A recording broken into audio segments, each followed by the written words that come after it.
जैसा कि आप जानते हैं कि मोहम्मद आमिर पूरी दुनिया और पाकिस्तान के नामवर बॉलर हैं।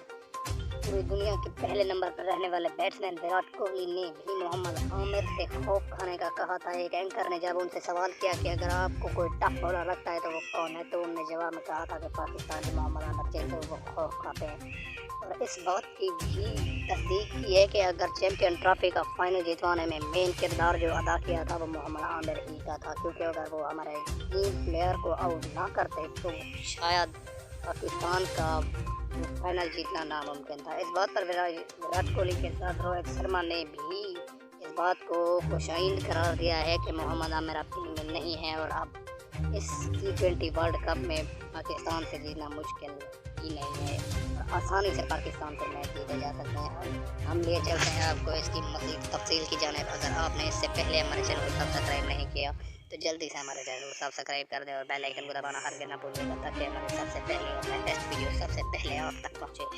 जी, मोहम्मद आमिर के न होने पर विराट कोहली ने बयान देते हुए कहा है कि ये एक बहुत ही खुशी की बात है कि मोहम्मद आमिर पाकिस्तानी टीम में सिलेक्ट नहीं है, जिसकी वजह हमारी जीत होगी और पाकिस्तान को बहुत ही पछतावा होगा। जी।